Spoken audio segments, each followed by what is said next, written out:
അപ്പോൾ ഇത് ഈ ഭൗതികമായ കാര്യങ്ങൾ സക്സസ് ഉണ്ടാവുന്നത് ആത്മീയ പുരോഗതി നേടിയ ഒരാളിനെ പറ്റൂ. അവരുടെ കുണ്ടലി ശക്തി ഉയർന്ന മുകളിൽ ചെല്ലുമ്പോൾ അവർക്ക് പല കാര്യങ്ങളെക്കുറിച്ച് ഇൻഡ്യൂഷൻ ഉണ്ടാവും. സൂര്യനാഡി എന്ന് പറയുമ്പോൾ തന്നെ സൂര്യൻ ആത്മകാരകനാണ്. നമ്മുടെ നട്ടൽ ഇറക്റ്റ് ആയിട്ടിരിക്കുക. ഇതിൻ്റെ ഒരു ശാസ്ത്രീയ വശം അതാണ്. ഇങ്ങനെ കിലോമീറ്ററോളം നീണ്ടു കിടക്കുവാണ് നമ്മുടെ നാഡികൾ. ശിവരാത്രി, ഈ ശിവരാത്രി മഹോത്സവം നമ്മൾ ആഘോഷിക്കുമ്പോൾ അല്ലെങ്കിൽ ശിവരാത്രി വ്രതം അനുഷ്ഠിക്കുമ്പോൾ അതിൽ ഈ ഹീലിങ്ങിലുള്ളൊരു പ്രത്യേകത അല്ലെങ്കിൽ ഹീലിംഗ് ചെയ്താലുള്ള ഗുണങ്ങൾ എന്തൊക്കെയാണ്? തീർച്ചയായിട്ടും പറയാം. ശിവരാത്രി എന്ന് പറയുമ്പോൾ കാളകൂട വിഷം ആ ഒരു പാലാഴി മദനത്തിന് ശേഷം എന്ന ആ വിഷം ഭൂമിയിൽ പതിച്ചു കഴിഞ്ഞാൽ ഭൂമിക്ക് സർവനാശം സംഭവിക്കും എന്നുള്ളത് കൊണ്ട് ഭഗവാൻ സ്വന്തമായിട്ട് അത് പാനം ചെയ്ത് ആ കണ്ടത്തിൽ വെച്ചു എന്നുള്ള ഒരു സങ്കല്പമാണ്.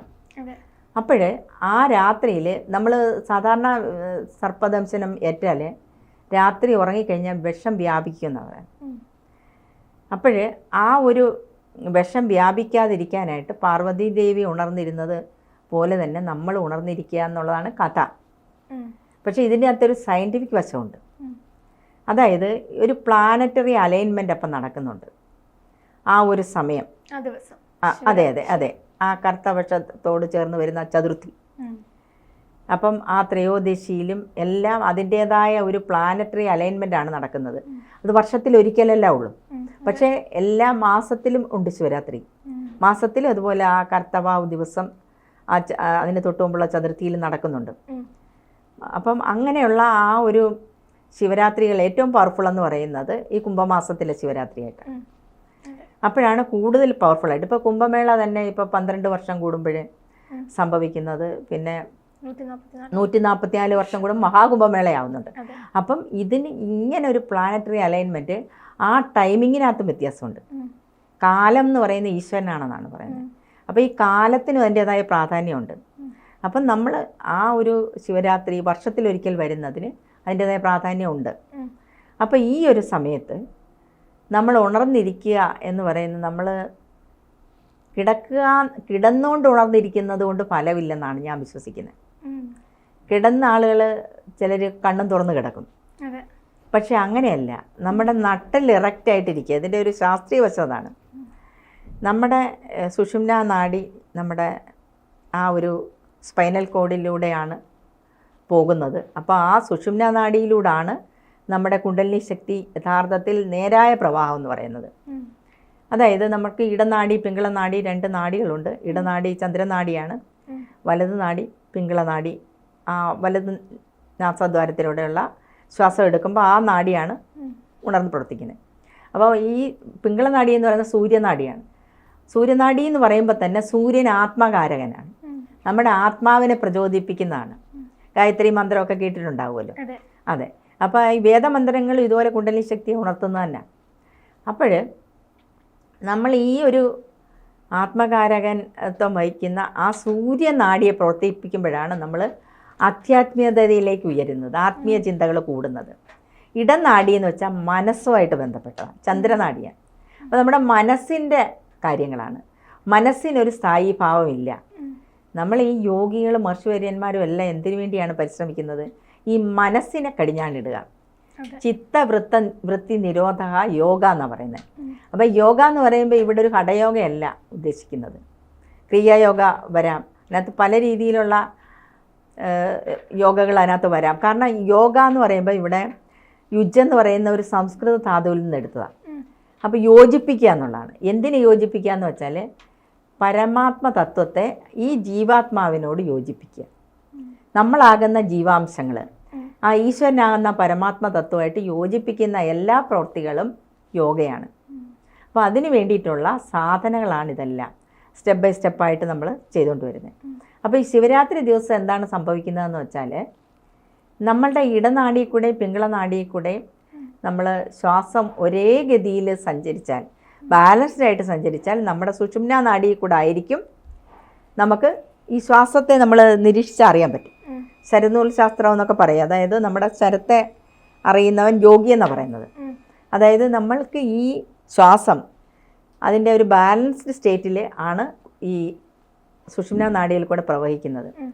അപ്പോഴാണ് ഈ കുണ്ടലിനി ശക്തി നമ്മുടെ മൂലാധാരത്തിൽ ഉറങ്ങിക്കിടക്കുന്നത്. ഈ കുണ്ടലിനി ശക്തി മൂലാധാരത്തിൽ കിടന്നിട്ട് ആ ഒരു അവസ്ഥയിലായത് നമ്മൾ ഗർഭപാത്രത്തിൽ അമ്മയുടെ വയറ്റിൽ ശിശുവായിട്ടിരിക്കുമ്പോൾ ഈ കുണ്ടലിനി ശക്തി ഉപയോഗിച്ചിട്ടാണ് ആ കുഞ്ഞിനെ കറക്റ്റാക്കി എടുക്കുന്നത്. അപ്പോഴതിന് ശേഷം തളർന്ന് കിടക്കുവാണെന്നാണ് പറയുന്നത് കുണ്ടലിനി ശക്തി. മൂലാധാരത്തിലാണ്. ഇതിനെ ഉയർത്തിക്കൊണ്ടുവന്ന് മുകളിലോട്ട് കൊണ്ടുവരുമ്പോഴാണ് ഓരോ ചക്രങ്ങളിലുമുള്ള നമ്മുടെ ജന്മജന്മാന്തര പാപശാപദോഷങ്ങളെയൊക്കെ ക്ലെൻസ് ചെയ്ത് മാറ്റാൻ പറ്റുന്നത്. ഇതിനെ കൊണ്ടുവരുന്ന എല്ലാ വിദ്യയും ഒരു ഹീലിംഗ് ആണ്. അത് നമുക്ക് ഈ റേക്കി ഹീലിങ്ങിലൂടെ അത് സാധ്യമാണ്. റേക്കി ഹീലിങ്ങിലൂടെ നമ്മൾ ചക്രങ്ങളെയൊക്കെ ക്ലെൻസ് ചെയ്ത് ഹീൽ ചെയ്ത് ഓപ്പണാക്കുന്ന പ്രക്രിയയുണ്ട്. അപ്പോൾ അതാണ് ചക്ര ഹീലിംഗ് എന്ന് പറയുന്നത്. അപ്പോൾ ആ ചക്രങ്ങളെ ക്ലെൻസ് ചെയ്ത് ഹീൽ ചെയ്ത് കൊണ്ടുവരുമ്പോൾ ഈ കുണ്ടലിനി ശക്തിക്ക് ഫ്ലോ ചെയ്യാൻ പറ്റും കറക്റ്റായിട്ട്. അല്ലെങ്കിൽ പല ഭാഗത്തൂടെ സഞ്ചരിക്കും. നമ്മുടെ നാഡികളെന്ന് വെച്ചാൽ 72,000 നാഡികളുണ്ടെന്നാണ് പറയുന്നത്. പക്ഷേ ടിബറ്റിൻ കണക്ക് പ്രകാരം 3,50,000 പറയുന്നത്. ഇങ്ങനെ കിലോമീറ്ററോളം നീണ്ടു കിടക്കുവാണ് നമ്മുടെ നാഡികൾ. അപ്പോൾ അത് നമ്മുടെ ഈ സ്ഥൂല ശരീരത്തിൻ്റെ ആയിട്ട് ചേർന്ന് കിടക്കുന്ന സൂക്ഷ്മ ശരീരത്തിലാണ് ഉള്ളത് ചക്രങ്ങൾ, നാഡികൾ ഒക്കെ ഉള്ളത്, ഓറ ഇതെല്ലാം. അപ്പോൾ ഇതിനെ നമ്മൾ ആക്ടിവേറ്റ് ചെയ്യുമ്പോഴാണ് നമുക്ക് കോസ്മിക് പവർ നന്നായിട്ട് ഉള്ളിലേക്ക് കയറുന്നത്, ഈ ചക്രങ്ങളെ ആക്ടിവേറ്റ് ചെയ്യുമ്പോൾ.